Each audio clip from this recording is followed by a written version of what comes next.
Хайырлы күн, исәнмесез, хөрмәтле коллегалар. Добрый день, уважаемые коллеги. Сегодня в пресс-центре Татар-Информ пресс-конференция, посвященная созданию и презентации музыкального лейбла Элвин Грей. Бүгін біз Элвин Грей музыкальный лейблын тәқдим етуге жиылдық.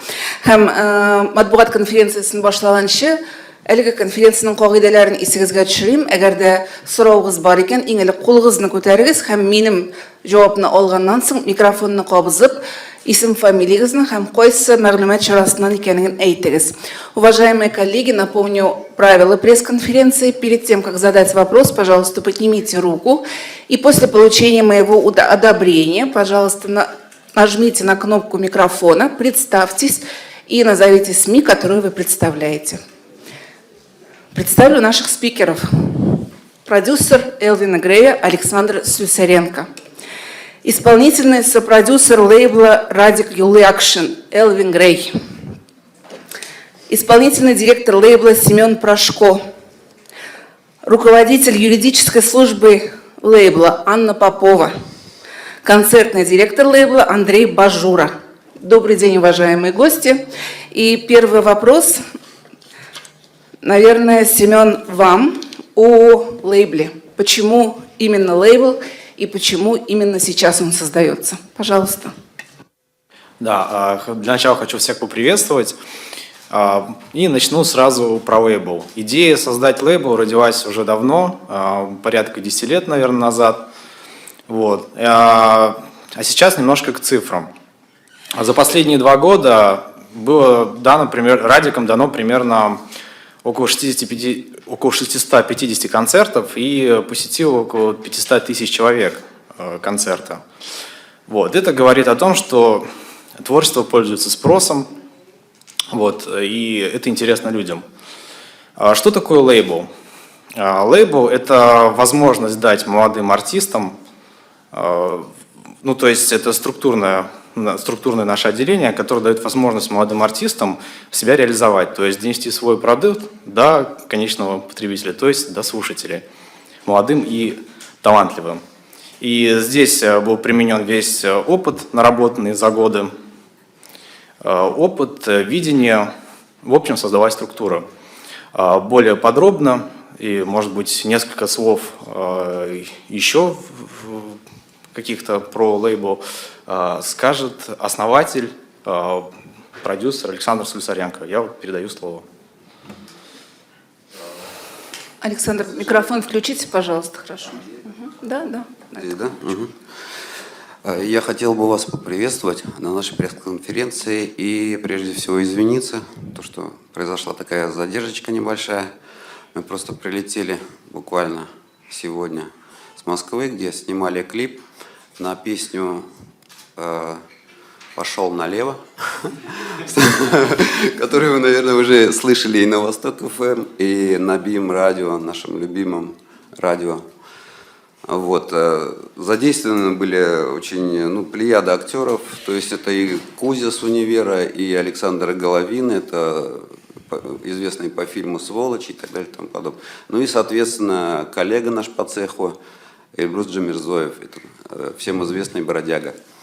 Вот именно с ним состоялся дуэт, вот, и, соответственно, немножко не успели, немножко помятые, уж извините, какие есть. По поводу лейбла, в 2 словах буквально скажу, что такое лейбл уже Семен сказал. Ну, в моем понимании лейбл это, знаете как, на татарской башкирской эстраде очень много исполнителей талантливых, которые, собственно говоря, практически топчутся на одном месте и, собственно говоря, годами катаются по деревням и весям и так далее и тому подобное. Цель нашего лейбла – искать молодых одаренных и прокладывать им дорожку в будущее, хорошую дорожку давать. У нас, как известно, Элвин Грей Юлиакшин, кто-то там пошутил, китайская фамилия и так далее и тому подобное, но мы все понимаем, что это в переводе на русский язык Хорошдорожкин. Вот. И именно хорошую дорожку мы хотим, значит, вымостить нашим молодым звездочкам.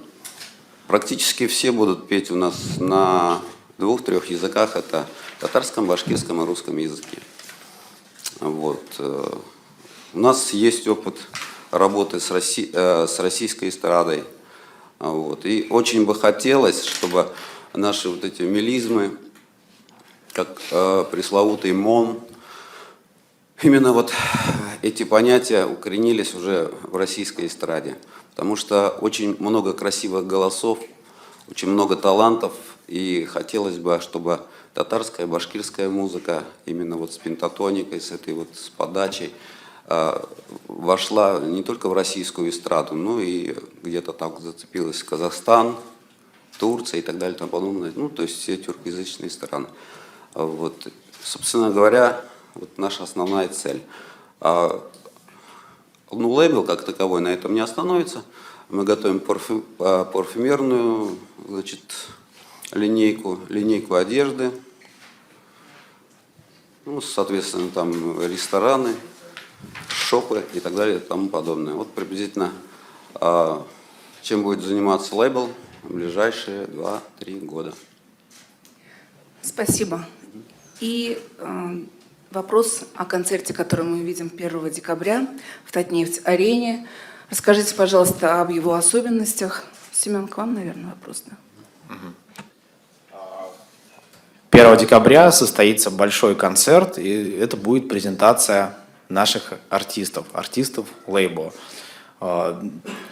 Порядка 5 лет велось, наверное, общение, было очень много талантливых молодых ребят, проводилась большая работа, и 1 декабря все увидят результат этой работы. Это будет презентация, это будут новые артисты, новые имена, которые, надеемся, станут новыми звездочками. Вот, 1 декабря, Татнефть-арена. И вот в пресс-релизе заявлена интрига. Хотелось бы узнать немножко об этой интриге. Может быть, вы раскроете секрет сегодня немножко? Кто это будет? Да, одна из интриг – это кто станет артистом лейбла, новыми артистами. И одну из интриг мы сегодня раскроем. Об этом расскажет наш концертный директор Андрей Бажура. Добрый день. Добрый день всем уважаемым представителям СМИ, которые сегодня здесь собрались. Приветствуем всех, кто находится по ту сторону экрана, наших уважаемых зрителей. Мы хотим прокомментировать то, что мы видели ту огромную массу вопросов, которая поступала к нам в отношении нашего, так скажем, нового артиста Вильдана Шамсудинова, более известного под сценическим псевдонимом Вилли. То есть мы видели и всевозможные различные статьи в СМИ, не ожидали такой реакции, то, что будет так. Ну, нам это даже приятно. И сегодня мы, наверное, так несколько, даже я бы сказал, эксклюзивно приоткроем завесу тайны и, собственно, подтвердим то, что да, действительно, артист Вильдан Шамсудинов под сценическим псевдонимом Вилли является нашим артистом лейбла Элвин Грей. Вот. На сегодняшнее время артист несколько, скажем, изолирован от каких-то концертных историй. Он работает в студии, делает огромную студийную работу. Но думаем, что к 2019 году мы представим на суд зрителей и, разумеется, представителей СМИ огромную качественную работу. Вот, в принципе, и все. Я думаю, то, что мы можем поприветствовать Вильдана. Он сегодня находится здесь с нами, и ты можешь выйти и поприветствовать СМИ и телезрителей. Вильдан, прошу вас сюда. Здравствуйте, всем привет, очень рад вас всех сегодня видеть. И на самом деле это первая пресс-конференция для меня, если честно. Вот, если есть какие-то вопросы, я с удовольствием отвечу, если нет, я как бы на свое. Спасибо. Вопросы будут, мы вас еще пригласим. Хорошо, Вильдан? Ну, приступим к вопросам коллег. Пожалуйста, задавайте вопросы. Первый вопрос от Татар-Информ. Xayrli kun, Tatar-Inform Shulpan Shakirova. Радик менің сұрауым сізге. Мен қазір берешек сұрау мені һәм коллегаларымның ғана түгел бүтін татар дүниясын қызықсындырады деп ойлаймын. Бұл Гүзәл Оразова белән мөнәсәбәтләрегез турында. Бүгенге көндә бу мөнәсәбәтләр нинди ноктада һәм 11 ноябрьдә Мәскәүнең Кремль сараенда татар җыре булачак. Анда сез дә катнашачаксыз, Гүзәл Оразова да. Менә анда ничек җыенасыз шушы очрашуга, анда сез берегезгә белән исәнләшергә җыенасызмы? Сез бит инде мондый адымны үткән кеше, Гүзәлия белән дә бер тапкыр дуслашкан кеше. Менә сезнең тарафтан егетлек адымы булачакмы бу көнне? Рәхмәт. Хайрлы күн. Здрасте. Так. Прямо сразу с этого, да, значит, с такого вопроса. Так, во-первых, еще раз хочу попросить прощения за опоздание, за то, что вот так все получилось. Реально спал 2 часа, и вот только прямо сразу сюда. Насчет Гузели Уразова. Ну, общую историю, я думаю, Барса Дабеля все знают. Потому что, наверное, на самые основные вопросы я уже, наверное, ответил. Это же в интернете у меня, в Инстаграме есть. И татар жерінде нендей сұрау болды әлі? Гүзәл Оразова белән Кремль сараенда очрашкач, сез егетләргә хас беренче адымны ясап, аның белән исәнләшәчәксезме? Дуслашу өчен берәр адым ясаячаксызмы? Мен аныңман, как сказать, конечно, күрешәбез, обязательно исәнләшәм, обязательно хәлләрен сорыйм. И бу ведь в основном проблема рабочая же, можно сказать, да? И обязательно күрешкәч, как обычно, хәлләрен дә, кәйфтәрен дә беләчәкмен. Но әлеге вакытта безнең эш пока еще бетмәне. Чөнки әле анан ишетмәнем последнее мнение. Һәм инде мин дә әйтеп бетмәнем барлык әйтер сүзләремне. Шунысын обязательно сөйләшербез, сорашырбыз. И, короче, продолжение следует. Рахмет. Пожалуйста, ваш вопрос. Добрый день, Оксана Сотник, РБК Татарстан. Радик, у меня к вам такой вопрос. Вот существует фестиваль «Ветер перемен», и он, в принципе, тоже преследует своей целью перевести татарскую эстраду на новый уровень какой-то, ну, по крайней мере, должен преследовать. А как вы относитесь к этому фестивалю? Считаете ли вы, что он современен, популярен, и могли бы участники этого фестиваля попасть к вам в лейбл? Может быть, кто-то из них попал уже, ну, без имен, если это интрига, но, по крайней мере, так. И второй вопрос, может быть, к вам, может быть, к вашим коллегам. Рустам Миниханов тоже лично заинтересован в развитии эстрады, и с вами встречался по поводу вашего продюсерского центра. Будут ли какие-то инвестиции из бюджета, финансовая помощь вам? Спасибо.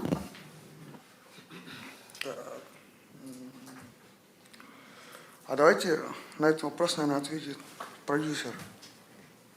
Отвечу с удовольствием. Вы знаете, финансовые вливания, бюджет и так далее и тому подобное, он же обязывает. Вот, ну, как-нибудь вот своими силами. Очень лейблу Элвин Грей достаточно просто не мешать. Что наше правительство и делает. Причем не мешает это мало сказано, но еще и помогает. Собственно говоря, нам самое главное это вот эта вот молчаливая поддержка и не мешание. Это, вы знаете, это дорого стоит. Вот так бы я сказал. Спасибо. Про фестиваль? А как фестиваль называется? «Ветер перемен», ну, по-татарски «Сгорешь желе». «Ветер перемен». Ну, Я это уже... Это вообще такая тема, которая прямо уже обсуждается жестко. Ну, особенно, наверное, в творчестве, атмосфере. И можно я промолчу? Можно, спасибо. Журнал «Сиембике», вопрос, пожалуйста. Хотелось бы добавить несколько слов по Да-да, этому конечно. вопросу. Вот для этого и создан лейбл, чтобы делать качественный продукт, и который будет поддерживаться только интересом зрителей, который будет интересен народе. Спасибо. Вообще, наш лейбл, я бы сказал, вот мы часто общаемся с коллегами в Москве, творческими коллегами, и мне всегда интересно, когда они начинают интересоваться как раз-таки нашей культурой, когда они слушают, не понимая языка, и слушают нашу музыку. И как раз-таки сейчас мы занимаемся вот этим, чтобы прямо вот, не понимая языка, наши коллеги вот в Москве, они все слушали с удовольствием, как вот мы слушаем любые зарубежные песни, и мне очень приятно, когда они реально как-то отзываются, интересуются. И, ну, есть, я думаю, есть какие-то хоть маленькие движения сейчас. И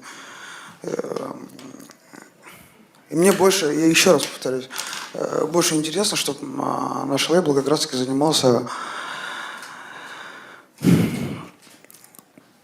проектами, чтобы слушали не только у нас в республике, но и за пределами нашей республики, да и вообще страны. И вот. И как раз-таки, опять-таки, приятно, когда о наших концертах знают за пределами.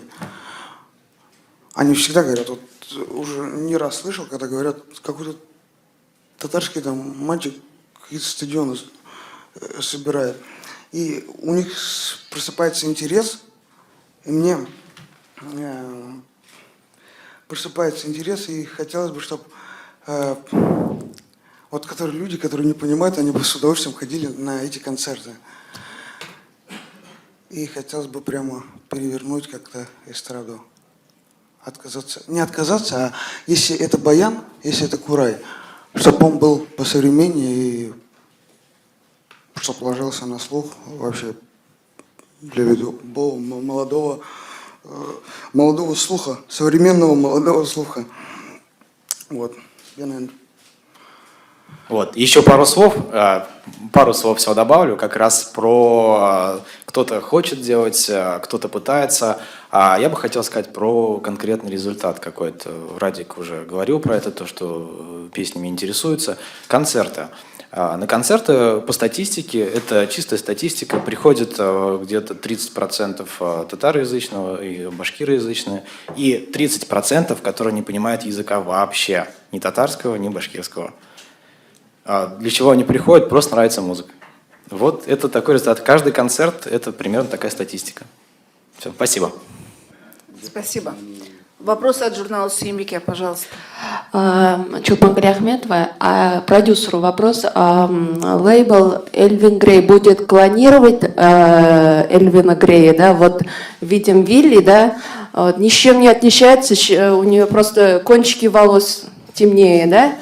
В чем отличие? И Эльвин Грей, сен узен қорықпайсың, что он займет твое место когда-то? Спасибо. И Спасибо, не спасибо будет за ли вас вопрос. много в эстраде? Эльвина Греев. Спасибо за вопрос. Чем больше нас будет, тем будет лучше татарская и башкирская эстрада. И российская в целом.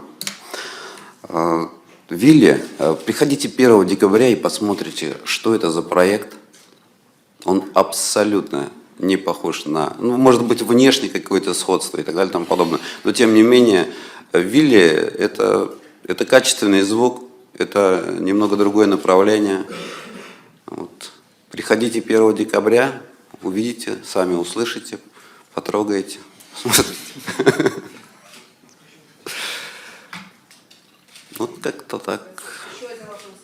Журнал «Сиембике». Шулай Хусейнбеке журналына. Мен бұл сұрауына бермекші едім, Чулпан беріп үлгерді. Ну, ярар, видим, хотя не только по внешне, и голос похож, очень похож. Я думал, маленький братишка его. Но у меня вопрос к Радику. Радик, когда несколько лет тому назад ты приехал к нам в деревню с концертом, у нас маленькая деревня. Конечно, люди соскучились и опять ждут. Ну, как вот ты смотришь, не собираешься ли ты вот эти концерты по маленьким деревням, как раньше? Они ведь тоже зрители, и в большие города они не могут. Нет, полностью согласен. Понимаю, что сейчас у нас концерты идут только по большим городам. Такие концерты, как по районам, по маленьким точкам, мы такие точки оставляем на лето, чтобы это было как open air, Тышта, как вот Сабантуй. Такие концерты обязательно мы стараемся проводить, но такие площадки только летом. Это на открытом воздухе, по районам. Так что, я думаю, каждый год мы как раз-таки делаем такие концерты для людей, которые не могут приезжать в большие города и которые живут в районах. Так что, я думаю... Вот хотелось бы добавить еще пару слов. Знаете, хотелось бы удовлетворить всех слушателей, побывать у всех, пообщаться с каждым, но, к сожалению, настолько большой спрос, что мы просто физически этого не успеем сделать. Поэтому площадки как-то объединяем, вот Радик говорил про open air летом, то есть это где-то районные концерты, где могут со всех деревень приехать. Мы просто физически не успеем это сделать сейчас, к сожалению.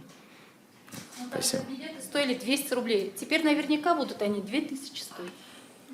Тогда они бы стоили 200 рублей. Ну, во-первых, таких цен нету, конечно. Я вам так скажу, даже на крупных площадках. Вот такие дела. И сейчас, на данный момент, может быть, где-то и ценник обусловлен, там какие-то, может быть, какие-то вопросы есть, да, поэтому техническое оснащение стало сильно больше, скажем так, гораздо больше оборудования. Сейчас целая группа, сейчас на концертах выступает группа, уже не один Элвин Грей, а еще и несколько живых музыкантов. То есть в туре порядка 20 человек, которые работают. Несколько лет назад, когда Радик приезжал в деревню, было все немножко не так. Вот, наверное, развернутый ответ на ваш вопрос. Спасибо. Ваш вопрос. Мария, реальное время. В начале пресс-конференции прозвучало, что под лейблом будет также и парфюмерия выпускаться, и одежда, и ресторан планируется.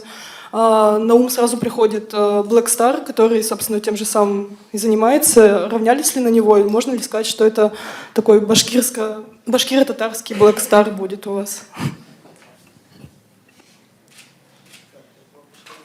Вопрос кому адресован? Всем. В принципе, вот вы говорите про Black Star.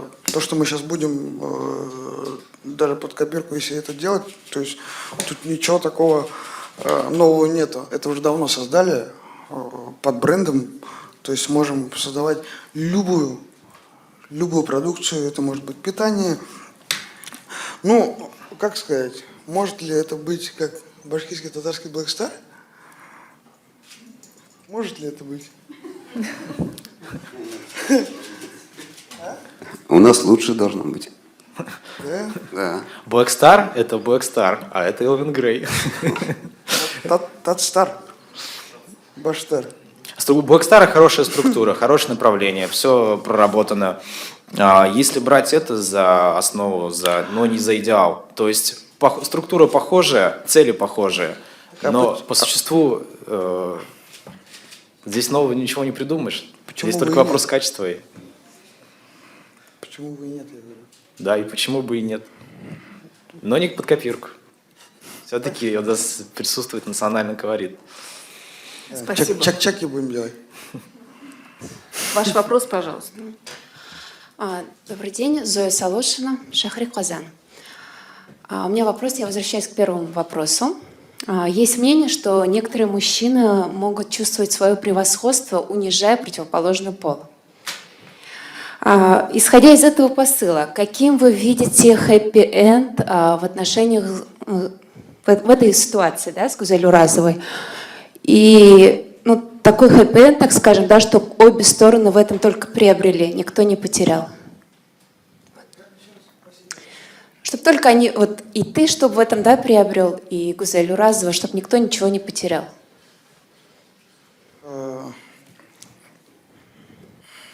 Нет, на самом деле, я сам об этом думал, как бы, правильный вопрос.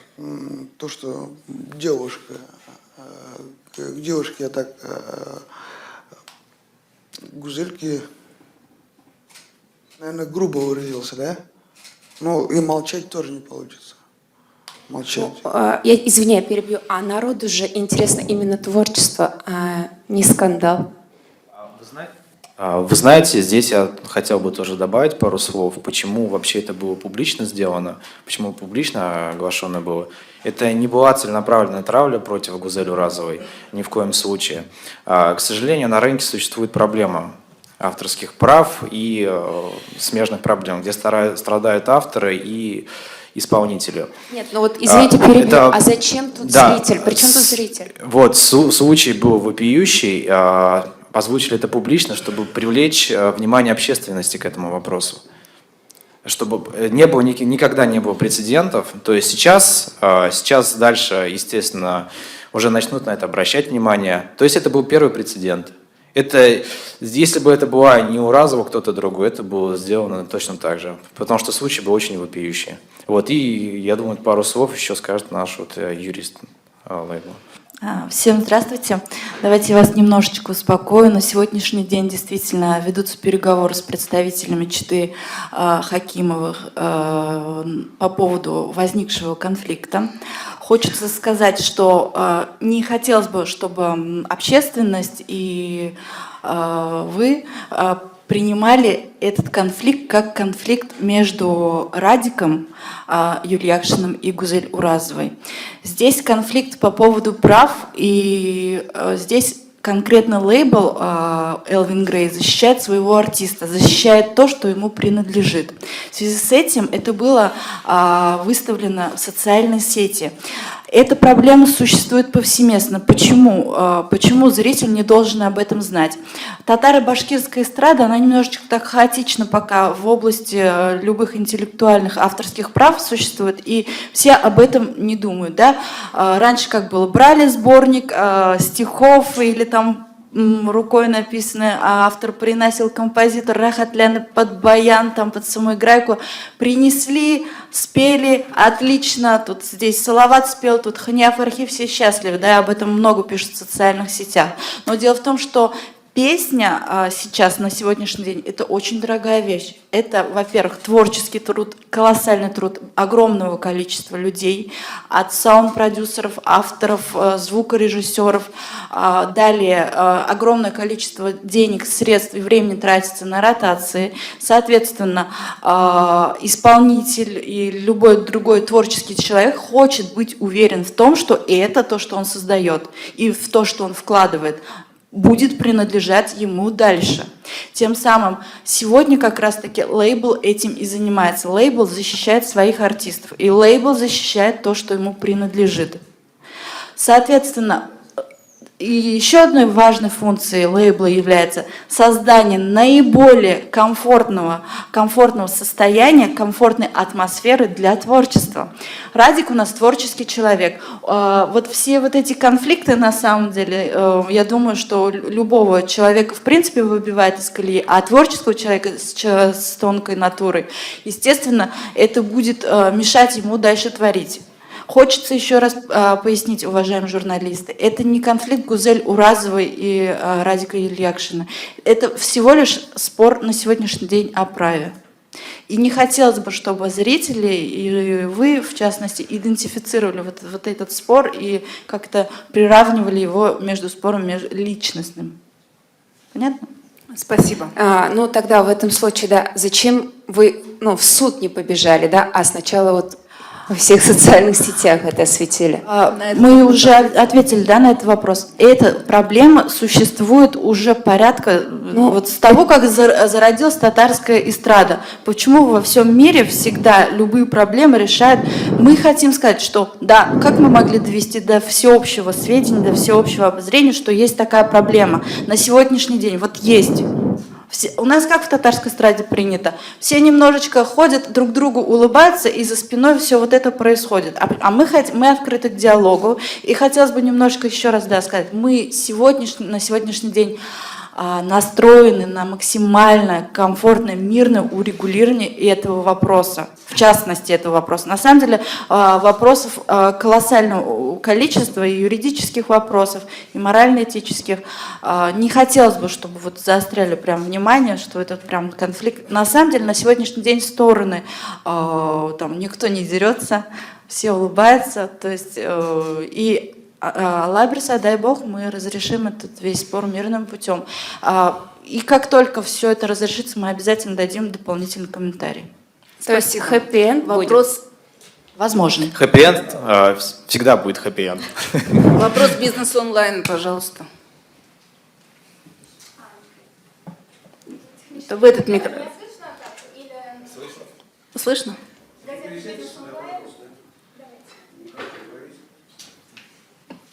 Газета «Бизнес онлайн», Ксения Соколова. На фоне продолжающихся вопросов про Гузелю Разову вспоминается еще одна история, когда несколько месяцев назад поклонники заметили необычайное сходство клипа Светланы Лободы и клипа «Уфтанма». Ну, соответственно, не могу не спросить, к какому выводу тогда пришел проект Элвин Грей, есть ли тут плагиат и надо ли на это как-то реагировать судебным образом. И если мы говорим, если позволите, чтобы я 2 раза не пересаживалась, о лейбле, как появилась идея, у кого она появилась в первый самый раз, кто подумал, что неплохо бы выйти на новый качественный уровень и перейти просто от концертов, от клипов к такому, к созданию лейбла, к совершенно другому. Спасибо большое. Спасибо. По поводу клипа, на самом деле, ну, это из области интеллектуальных прав, да, интересный вопрос, но то, что касается клипа, это просто был забавный случай. Это было интересное сходство, ну, прикольно получилось, все посмеялись. Вот. А, естественно, когда чистый плагиат, вопросы решаются, они в правовом поле решаются, но это уже совсем другая история. По поводу клипа, повторюсь, это просто было прикольно. Вот. А по поводу лейбла, создания лейбла, здесь, я думаю, передам слово продюсеру Александру. Ну, лейбл Элвин Грей, он изначально планировался. Мы 5 лет работали над татарским и башкирским материалом в Москве. Прежде чем выйти на татарский рынок, мы записали более 200 песен, представляете, за 5 лет. И, соответственно, там только 21 трек вошел в альбом. Ну, вот. Мы записали 21 трек на русском языке, 21 на татарском, 21 на башкирском. Вот. И хотели максимально сравнять по звуку именно национальный контент с российским. Насколько это получилось, в принципе, судить уже слушателям. Вот. Но мысль была такая. У нас в Башкортостане вообще забавные случаи происходят. У нас сейчас, благодаря песням на башкирском языке, есть специальный урок башкирского языка, где по песням, которые исполняет Элвин Грей, учат башкирский язык. Ну, значит, в правильном направлении двигаемся.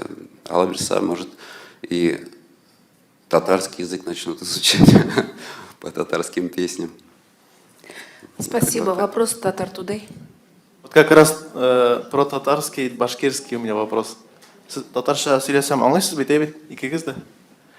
Аха. Менә татар малае дип әйттең, Радик, сине менә 2020 жылда перепись населения болашақ, халық санын алу. Сен өзіңді кім деп яздырашақсың екен? Сен бүгін айттың татар малай деп, вот перепистан енді кім деп яздырасың өзіңді? Я зарам башкурт деп. Потому что туғаным Башқұртстанда, потому что өзім башқұрт, һәм тілім башқұрт, рухым башқұрт, жүрегім башқұрт. Шоның үшін башқұрт деп жаздырабыз. Башқұрт тілінде атна күндерін айта аласың ба? Дүшәмбі, сейшәмбі?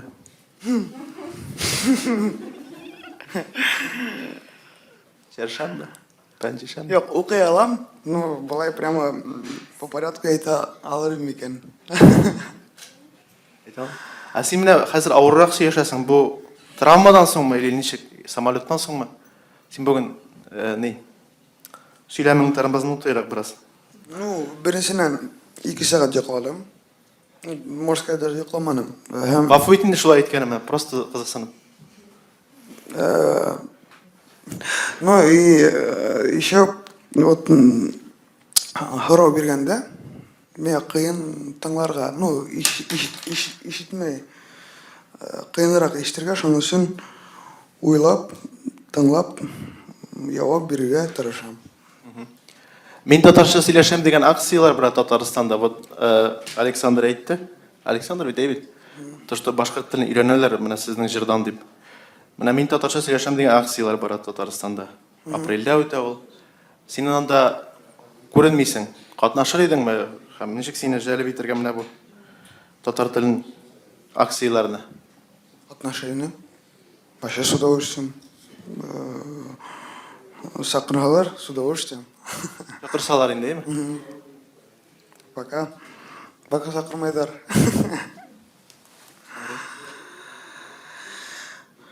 Соңғы сұрау, мына бұл сіздің стиль қазақ жыршысы Кайрат Нұртасқа ұқсаған дейлер. Ол да 3-ді ұйыштырған, 5-ді ұйыштырған. Сіздің де 3-ді, 5-ді болды. Сіздің фикір. Немеге ұқсаған? Не понял. Шул артистқа ұқсаған деп айтылар сені. Кайрат Нұртасқа. Стиль, формат, киім. Я похож на Кайрат Нұртас?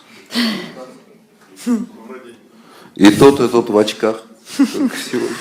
Ну, Кайрат очень уважаемый в Казахстане певец, исполнитель, композитор, автор. Что можно про него сказать? Не знаю. Очень красиво поет.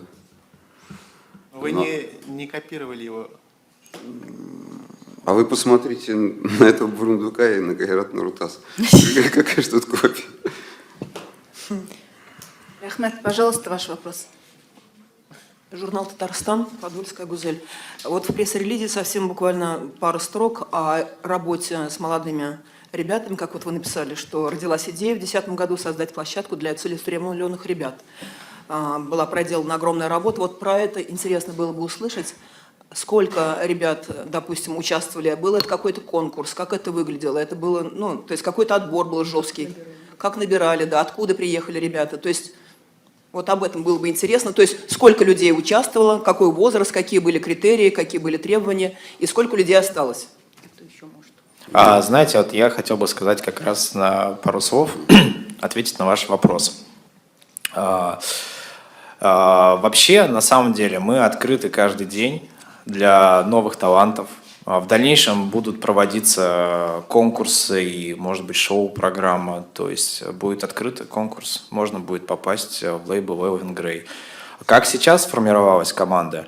Годами люди, творческие люди, они всегда притягиваются друг к другу. Талантливые тем более. То есть на протяжении многих лет сложилось общение, какого-то открытого кастинга не было, ничего такого не было. То есть сформировалась команда. А в плане команды, сколько человек работает, сейчас задействовано, если те, кто... Это же лейбл, целая структура, это связь в правовом поле, то есть связь с общественностью, это концертная деятельность. Порядка 40 человек сейчас работает над этим вопросом, над этим делом. Наверное, вот так. Спасибо. Да, газета «Шахри Козан», Пожалуйста. Шахри Qozon, Zuhra Sadiqova, Radik Suram Sanga, мен сен айттың да құлағым бегейбәт ішті бітірмей, құлағым ауырта деген еме, тоғышдан ішті бітірмей десең, концерт қойғанда ол құмашаулық етмей міне? Концерт барғанда? Құмашаулық етмей ол сенің құлағың ауыртуы, ішті бітірмеу? Ну, пока сахнаға сықманақ, шунысын айта алмаймын, но надеюсь... Әлігі уақытта сен дауаланасың ма? Әлбетте, әлігі уақытта как раз таки лечение бара. Ну, құлақ қазір екінші түрлі іште. Әлікке мақтығыл, но мұндай құлақ мұна еше бола. Шылай ердар яды бола. Ну, әлгіне по-другому, короче. Анарсың намындағы жыршыларының ұқсаушылықтары турында айттылар, клиплардағы ұқсаушылықтар турында. Мына біз сенің афишада, біз сені көреміз, Децлға біраз ұқсағанырақ, әзірек өзіңіз. Немеге ұқсаған? Децлға. Децл. Кімдер айта? Децл, кімдер приложи. Ну вот, 11 декабря как раз таки примерно шундырак образ, яна образ, боласақ. Пока Элигина все так же. Но я похож на Децл? Да? Ну, мне кажется, это так, у кого какие кумиры, кто как фантазирует, на того похож. Да? Кто-то говорит Нел Джей, кто-то говорит Джастин Бибер, да, вот. Ну, мне кажется, это... Кімнің көңілі нешік ята?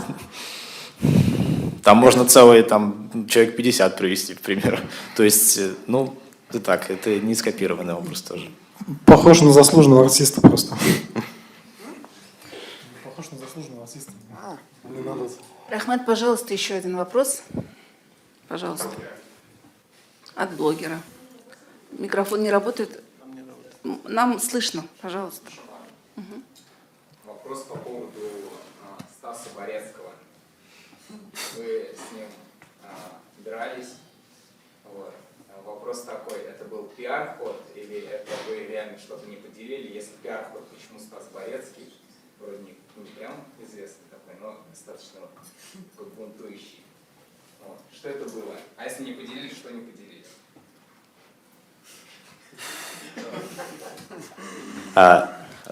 Давайте я скажу, как я присутствовал в этот момент. Поделили место. Да.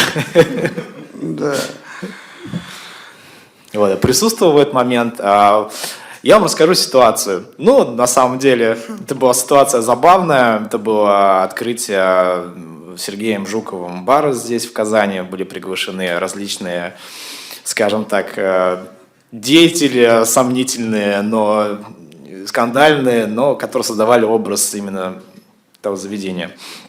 Вот. Ну, Радик был также приглашен в числе гостей. Вот. Борецкий, ситуация просто завязалась. Борецкий говорит, а давай, говорит, как будто бы подеремся. Такой, ну, давай. А он другого варианта не оставил. Ну и как будто бы и подрались. Вот и вся ситуация. Да, и в результате Борецкому взял даже шип все лицо. Ладно, хоть претензий потом не было. Ну, пришлось. А что же делать? Спасибо. А Борецкий варианты не оставил. Это же Борецкий.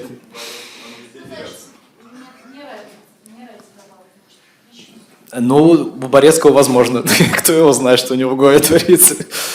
Спасибо. Коллеги, давайте еще один вопрос. Да, И время выходит, да. Оттуда. Опять-таки пропаганда татарского и башкирского у меня вопрос волнует. А как можно, вот вы же, открывая Инстаграм, вы там пишете на русском, открывая историю там то на русском, везде на русском. А как вот можно пропагандировать татарский или башкирский, когда все официальные страницы ведутся на русском языке? Ну, во-первых, я еще раз повторюсь,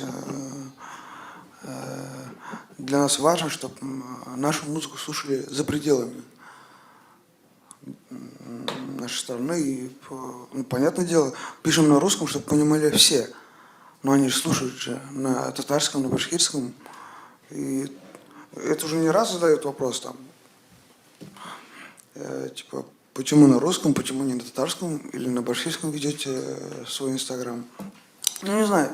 Я считаю, то, что веду на русском свою страницу официальную, это нормально, чтобы понимали все. И, потому что вот элементарно. Чтобы всем, во-первых, доступно было, чтобы, во-вторых, не было вопросов, а почему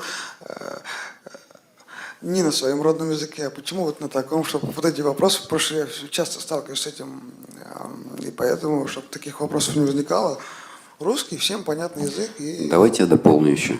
Если зайти в Яндекс.Статистику и набрать, значит, Элвин Грей на русском языке, то там высветятся пользователи, которые набирают Элвин Грей на русском языке. Так вот, набирает Элвин Грей на русском языке порядка 250 тысяч человек. На английском языке Элвин Грей набирают 27 тысяч. Радика Юльякшина набирают 68 тысяч на русском языке, значит, 1500 на башкирском и чуть больше на татарском языке. Вот поэтому не Радик Юльякшин, а Элвин Грей. Мы ребрендинг сделали. Раньше, конечно, он писался на английском языке. Сейчас полностью, когда оформляли бумаги лейбла, Элвин Грей уже пишется на русском. То есть спрос рождает предложение, понимаете?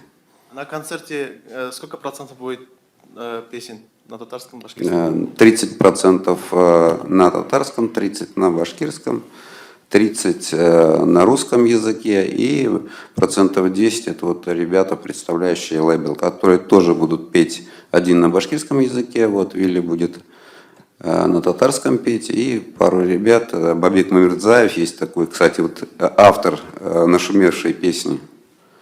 Вот, он уже будет петь и на азербайджанском, и на турецком, и на русском, и даже на татарском. Единственный Кавказ, который поет на башкирском и татарском языках. Все получают заслуженные артисты, сейчас много татарских. Вот этот вопрос вас волнует? Хотели бы вы стать заслуженным артистом Татарстана? Любой артист захочет. Обязанности потом. Вот башқұрт тілін алдың, сен бит башқұрт тілінде қасида жүреді еш. Башқұртстан артықсың артисті болғаш. Давайте я отвечу опять. Дело в том, что на башкирской эстраде Радик Юльякшин известен с 11 лет. То есть он уже поет порядка там на сцене уже 12-13 лет. На татарской эстраде чуть больше 2 лет. Поэтому я думаю, людям там наверху виднее, когда придет время, тогда, наверное, будет заслуженно. Надеемся. Ну, башқұрт тілінде мен всегда ележам.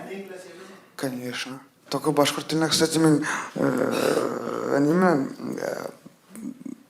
орысша елешкен жоқ. Всегда только башқұрт тілінде. Шонысын. Хамне Радиктың жырларына автор буларак айтасы идем. Бүгінгі күндә бір жиде жырыбыз бар. Һәм бик менә шундый хезмәт сөюче кеше әле 3-4 ел гына Татарстанда татарча җырлар җырлый, әмма дә ләкин студияда булганда һәрбер ижекне җинтекләп без аның белән дөрес җырладымы юкмы, көннән-көн Радикның татар теле әйбәтләнә бара һәм камилләшә бара. Менә бу инде безнең өчен, безнең татарлар өчен бик матур күренеш минемчә. Башкорт егете саф татар телендә сөйләшергә тели. Әмма инде менә бу бит инде безнең мин татарча сөйләшәм акциягә кушылу. Әлбәттә концерт графиклары безнең менә килсә, тур килсә, Радик һәр вакытта да ачык менә шундый мәҗлесләргә, мондый конкурслар. Әлбәттә концертның график белән менә безнең Семен белән язышыгыз да. Заранее. Рахмет. За год.